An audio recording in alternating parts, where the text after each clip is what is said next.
to be quoted, we'll decide if we're going to do that. Essentially, what I want to do with you is, as you know, we had those questions that we didn't really get much traction on.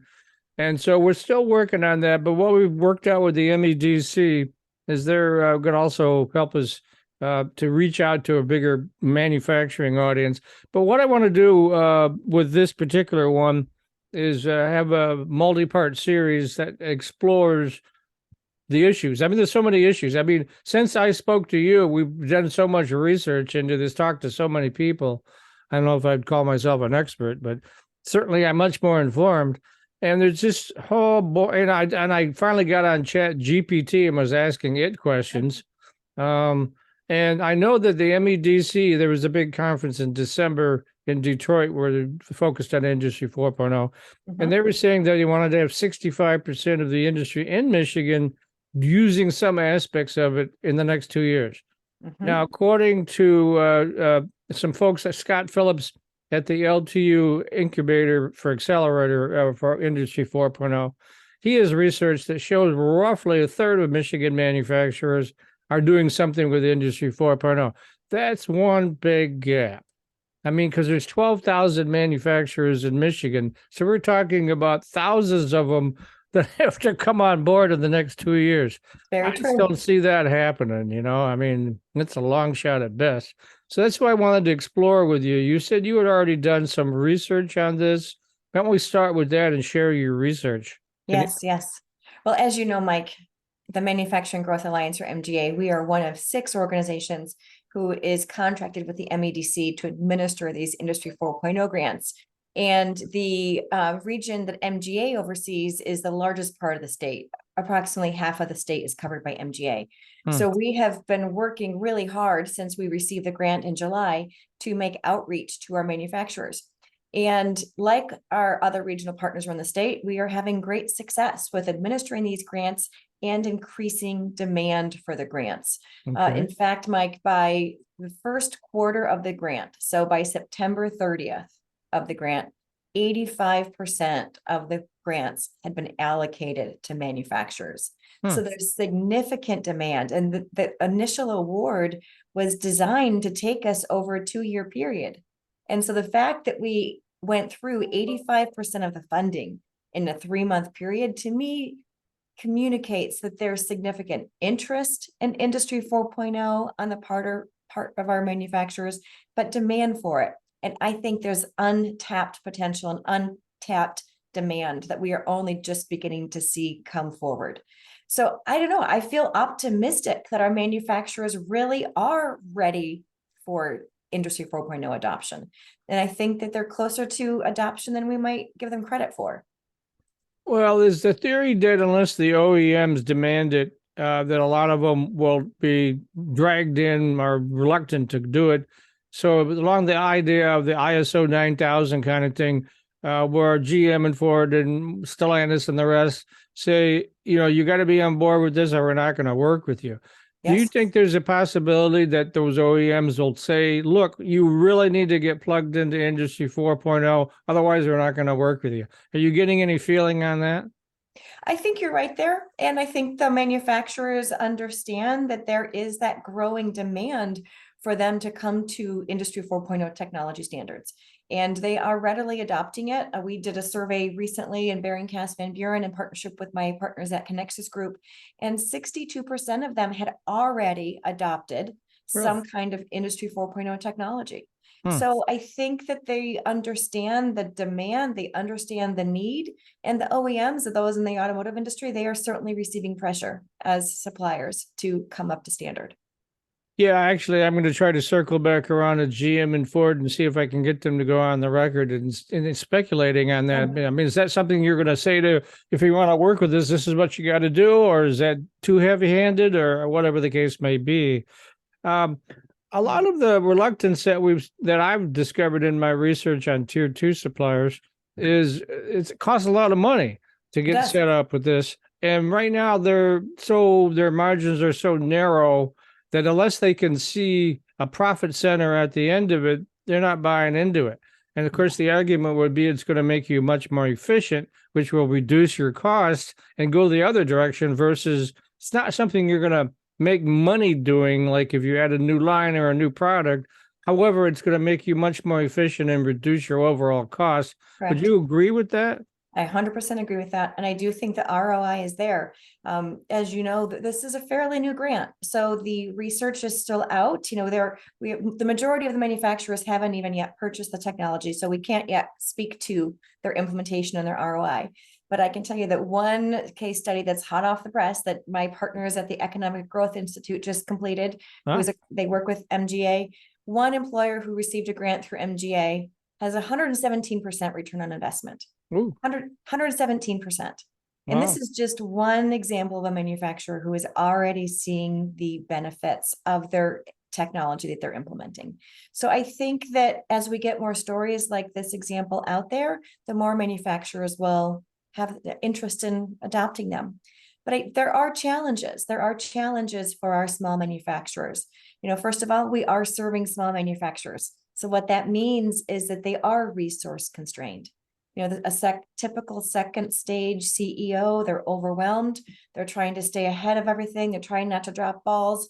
And so for them to consider just one more thing, even if it's simply a pretty simple grant application, it seems like just one too many things to manage. So that's, I think, one of the challenges is that they're overwhelmed. They're trying to stay competitive. They know the need is there, but it's just a matter of time constraints. Yeah, absolutely. Time constraints and money constraints, and maybe even a lack of will. They just don't see it. What's the value in it, kind of thing. Getting back to your study, is there any chance I could get a copy of that? Yes, we can do that. Yeah, because then we can use that as a case study example. Absolutely. That I'd be happy to share that with you. Yeah. Can you give me a little just rough framework? How big of a manufacturer this was? What industry was in? That sort of thing. Yeah, so this was a second stage manufacturer from Southeast Michigan, and they are involved in metal fabrication. Ah, okay. Because the other thing for Industry 4.0, when you actually, like, again, going back to Chat GPT, must have listed 8 or 9 industries where they thought it could be used, not just in auto manufacturing, but geez, across the board, just about everywhere.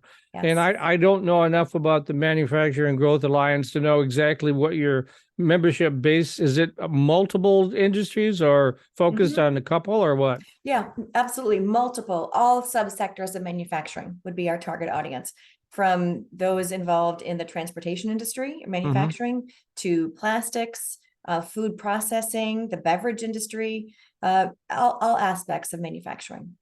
Yeah, there's even healthcare. They're talking about that. I'm sure there's device manufacturers that Yes, probably work with yes, you. you got They're it. looking at the energy conservation, what do you want to call it, carbon reduction stuff. I have a friend of mine who's a venture capitalist in California, and that's what they invest in, is those sorts of technologies. And yeah, I guess manufacturing is manufacturing, right? Manufacturing is manufacturing. You got it. Yeah, great. Any other points you want to make? I know you're getting ready to go to Cancun or something, so I wanted to I catch you here. am. I'm flying out to Cabo in 2 days. Wow. Okay. All And I'm right. not even taking my laptop. So I'm really going to be unplugging. A real vacation. A Gosh, real I vacation. can't speak about, I get 600 emails a day, and I've learned the hard way that if I go on vacation for a week, I'm going to come back to 3,000 or 4,000 emails. Yes. So I always do, first thing when I wake up, I go through my emails and then shut it off, right? So That's a good plan. yeah, Very smart strategy. yeah. Yeah, Uh, so our manufacturers, I would actually say that they are far more ready to adopt Industry 4.0 technology than I think historically we've given them credit for. really? And I really do. And I'm seeing that, for instance, we have, so far to date, through all of the partnerships with the MEDC, 127 manufacturers have received grants. Wow. We have 166 manufacturers who have started their applications, but they just haven't finished them. And so that speaks to, they understand the need.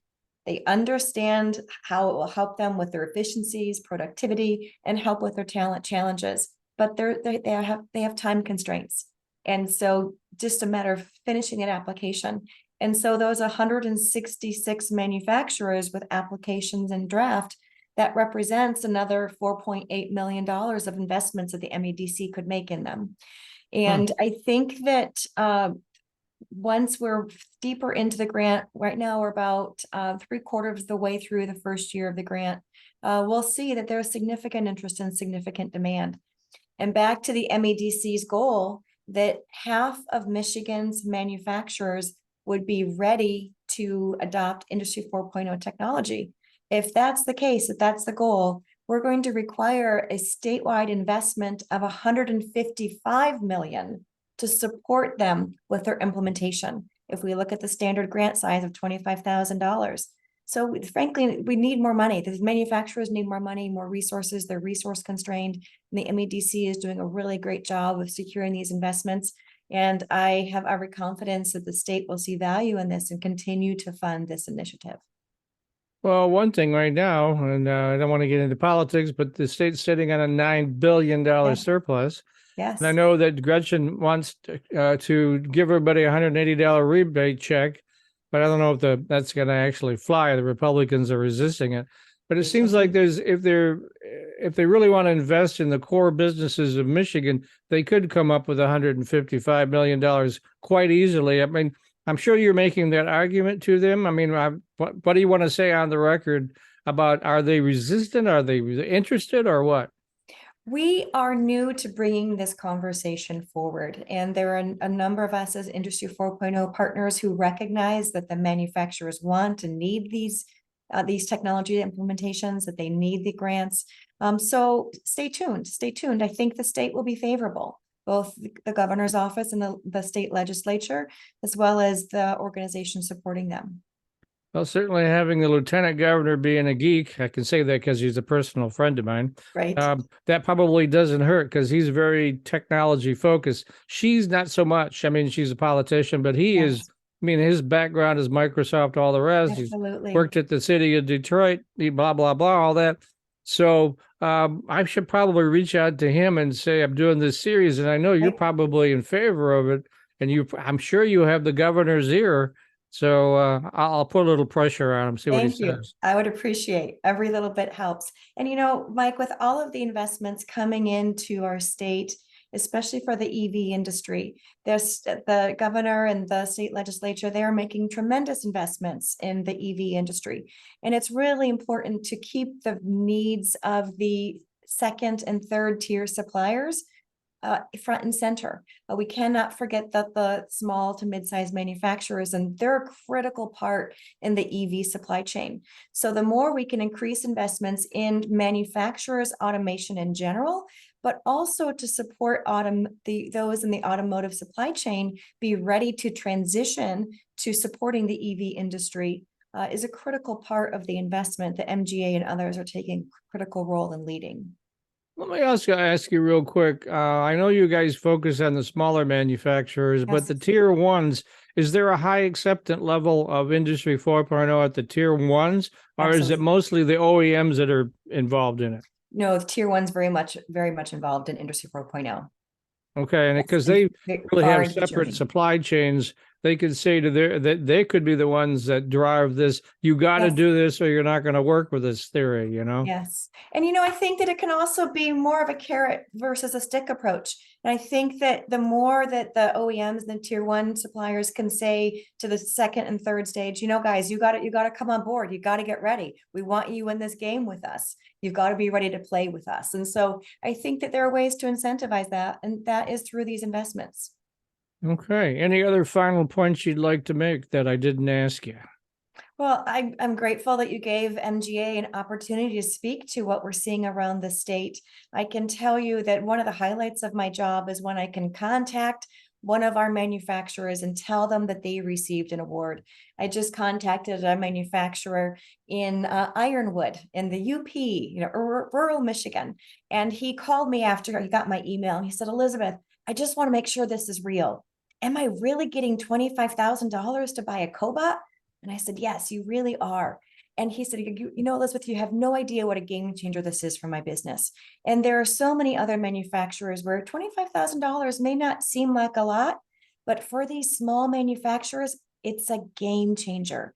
And the more we can reach out and support these manufacturers, the stronger we will be as a state in terms of our overall efficiency and our competitiveness when it comes to Michigan being a leader in the manufacturing industry.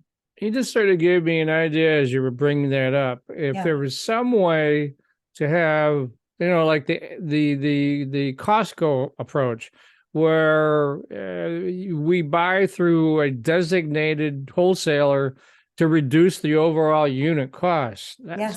That would be kind of interesting, because then it would make it possible for those dollars to stretch even farther You got for it. those little guys, right? You got it. Yes. And I see the Industry 4.0 fund growing. It doesn't really have to just be the state investment here. I know that we have foundations who would believe in this. I know we have large manufacturers who would believe in this. And the more that we can grow this fund, the more we can help small to mid-sized manufacturers. Because frankly, I think it's in everybody's self-interest to support this. Absolutely.